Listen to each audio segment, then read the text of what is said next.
तुमचा मेंदू हॅक होत आहे आणि तुम्हाला ते कळतही नाही. तुम्हाला वाटतं की तुम्ही विचार करत आहात. तर मग हा व्हिडिओ शेवटपर्यंत नक्की पहा. आज मी तुम्हाला अशा एका हॅकिंग बद्दल आणि ट्रॅप बद्दल सांगणार आहे, जी तुमचा मोबाईल हॅक करत नाही, तुमचं कम्प्युटरही हॅक करत नाही, तुमचं बँक अकाउंटही हॅक करत नाही, तर तुमचं ब्रेन हॅक करते.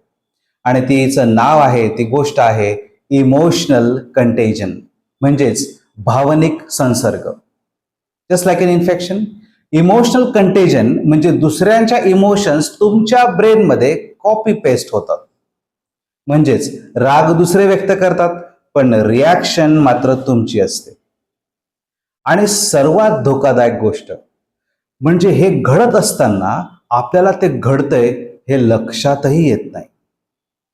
जस्ट इमॅजिन फ्रेंड्स, तुम्ही एक व्हिडिओ पाहिला आणि तुम्हाला राग आला, म्हणून तुम्ही पुन्हा एक दुसरा व्हिडिओ सर्च केला, पाहिला आणि तुम्हाला अजून जास्त राग आला, म्हणून तुम्ही तिसरा व्हिडिओ सुद्धा पाहिला आणि तुम्हाला अजून जास्त प्रचंड राग आला.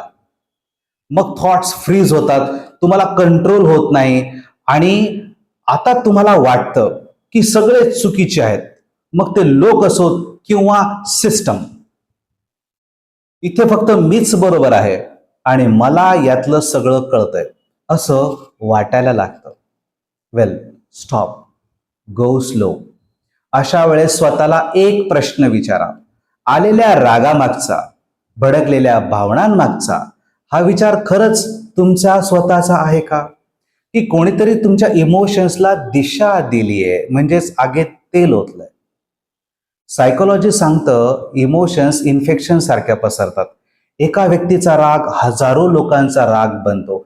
एका पोस्ट मधला द्वेष लाखो लोकांच्या मनात पोचतो आणि मग लोक विचार कमी करतात आणि रिॲक्ट जास्त करतात. म्हणून नेक्स्ट टाइम कोणत्याही व्हायरल पोस्टवर, व्हिडिओवर रागाने रिॲक्ट करण्यापूर्वी 3 प्रश्न स्वतःला नक्की विचारा. नंबर 1, हा विचार माझा आहे का? नंबर 2, यामागे काही एव्हिडन्सेस किंवा पुरावे आहेत का? आणि नंबर 3, उद्या शांत झाल्यावरही मी हाच निर्णय घेईन का जो आता घेणार आहे?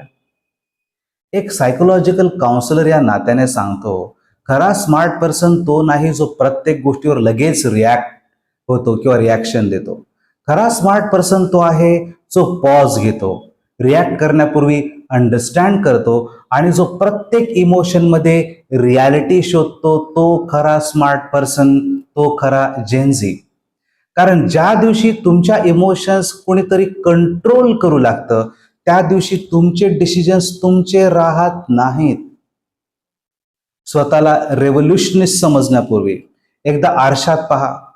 तुम्ही खरं स्वतंत्र विचार करत आहात की फक्त दुसऱ्यांचे इमोशन्सचे एको बनला आहात? लक्षात ठेवा, तुमचा सर्वात मोठा एनिमी तो नाही जो तुमच्यावर ओरडतोय, तो आहे जो तुमच्या इमोशन्स सायलेंटली कंट्रोल करतोय. कारण ज्या दिवशी कोणीतरी तुमच्या इमोशन्स कंट्रोल केल्या, त्या दिवशी तुमचे डिसिजन्स, तुमचे थॉट्स, तुमचे गोल्स आणि कदाचित तुमचे फ्युचर तुमचे राहत नाही. Think before you react. Thank you.